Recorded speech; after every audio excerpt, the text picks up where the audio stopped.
Good evening, Dr. Jayaruwan Bandara, and thank you very much for joining us once again on the show. After yesterday's death was reported, people have started worrying, and this is very natural, Dr. Bandara. How can you differentiate from a normal cold, a normal sore throat, for that being infected with COVID-19? How can you differentiate? Actually, this is depending on the knowing of the contact history. It is about 16 days after the curfew and the school holidays.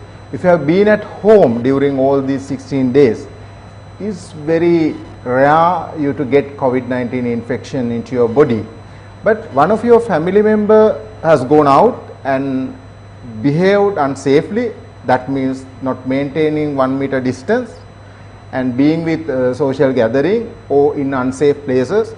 So then that family has to be a little cautious. Dr. Bandara, when you take a look at the curfew and what transpired in the last few days, there is a threat of someone being infected because there was no social distance maintained. So when must an individual meet his or her physician? Well, these symptoms of COVID-19 infection is little severe than the normal cough and cold. But it start with little sore throat and nasal block, and maybe little runny nose, headache, maybe lethargy, little fever. So that is the startup. So then if you have been out of house and if you are not happy with your social gathering, so you have to be at home in your own place with your own utensils, maybe the towels or the bed and linen, all those things has to be keep with you only. And if you are using your bathroom, so let the other people to use the bathroom and you have to go at last. And before you are coming out, you have to clean your bathroom very well and come out. And be home quarantine for a few days and see whether your sore throat or whatever it is worsening. So if it is worsening and if you feel difficulty of breathing and the fever is not coming down, and if you feel that it's aggravating, so of course you have to be suspicious, because now we suspect, not yet proven, we suspect now the COVID-19 has started to go into the society because of the unsafe manner of some people's behavior. Dr. Bandara, now the problem is, can you go to a private hospital and do the test required? Of course, yes. Government, the Ministry of Health has allowed private hospital which are registered under the Ministry of Health to perform this test.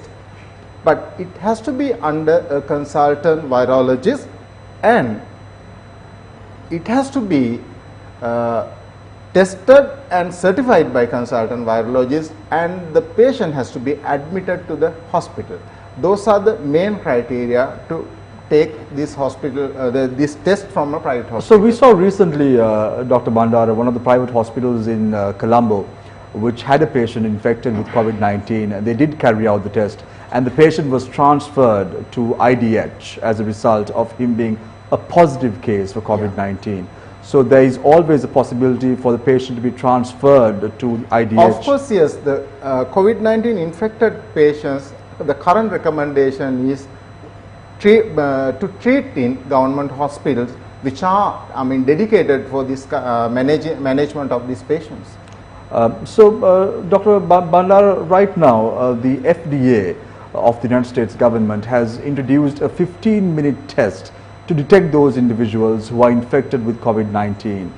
Has a program of that sort in place in Sri Lanka? Well, it has to be decided by the technically qualified people and the people who take the responsibility of doing this test in Sri Lanka. So what the scientific understanding is this short time testing, the test that you were talking about. So this is for antigen and antibody testing of the body. So when somebody get infection, they can develop antigen and antibody. It takes about 3 to 5 days. The problem is the sensitivity and specificity of this test. If somebody is positive and this test is giving negative, that means false positive, false negative report will come. Dr. Bandara, let's say someone is suspicious of being exposed to the outside environment. Can he or she go to the Medical Research Institute and do a test? No, government clearly said, because Medical Research Institute is an institute where the test being performed. But the sample collection not been happening there because we don't have that facility, we have not developed this facility. So patient has to go to either nominated private hospital or registered private hospital or nominated government hospital, and from the hospital, according to the clinical background and contact history, they will be admitted to the hospital. Then only they will take the sample and send it to MRI. If it is from private hospitals or private sector, the government will charge about 6,000 rupees. If that sample comes from either army hospital or government or semi-government hospital, so there won't be any charge imposed. So how long does the MRI take to release the results of a So I must PCR remind my examination? Yes, it takes about 6 hours minimum in Sri Lanka, which has been taken more than 10 hours in other developed countries as well. So there is a very good team with me, including consultant virologists and medical officers and medical laboratory technologists. I must remind their names: Mr.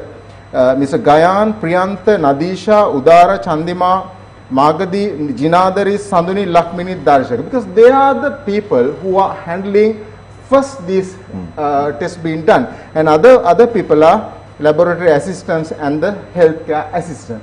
Those people are doing wonderful work, and this takes about 6 hours minimum, and the test is called PCR, that is polymerase chain reaction, which gives 100% result. Dr. Bandara, I'm a bit of numbers guy, so I want to talk a little bit about the numbers with regard to those infected with COVID-19. Let's take the numbers the world over. You have 683,694 patients infected with COVID-19, and the number of recovered stands at 146,396. In a percentage, it stands at 21.4%. Now let's take a look at Sri Lanka. The number of infected persons stand at 117. The number of those recovered stands at 11. In a percentage, it's 9.4% success rate. So overall, it seems that Sri Lanka is not successful yet. No, not at all. I should deny, because we started to find out these patients, the increasing number of these patients very recently. From 11th of this month, we found several patients. Now it has come to up to 113, but maybe about 9 patients has been discharged, 1 patient died, and yet to be recovered from the infection by developing self-immunity. So only we have 1 death, even though we have 113 cases. 170 cases so far. Okay. So the thing is, so the recovery is a self activity inside the body. So inside the body, the immunity system has to get rid of this infection from the infected people. It takes time. Even for this Chinese lady, it took about 26 days. And our first patient was discharged within 12 days after recovery, after admitting. So it takes time. But our system is, they are doing very fantastic job. So my final question people can, without any fear, trust these treatment methodologies. My final question to you, doctor, for this evening is, you have a quarantine period of 14 days. Yeah. However, the first patient, as you correctly pointed out, was released from IDH in a span of 12 days. Yes. How did this happen? Well, this patient presented to the hospital very late. According to his, I must talk about this. According to his, declarations, he has been to many private places with severe cough, sore throat and respiratory problems for several days. Maybe about after 10-15 days later, he has been admitted to the hospital. That is the danger the society has to be aware of, because the people with symptoms and signs and with the infection may have been in the society. The people who got the infection from those people will develop symptoms and signs maybe about within the next couple of weeks. So it is a danger point, because still, without knowing anyone, there may be infected people in the society. Even themselves, they may not be aware of this thing. Right, so thank that you. is the danger of the country. Thank you very much, Dr. Jayaruwan Bandara, Director of the Medical Research Institute in Thank you Sri very much, Lanka, Sunil. for joining us this evening.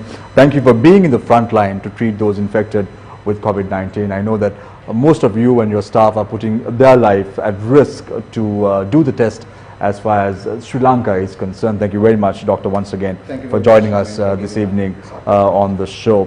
Safety is not a gadget, it's a state of mind. The safety of the people shall be the highest law. Stay connected, stay with News First. We'll go in for a short commercial break, and on the other side we will have Shahin anchoring the news.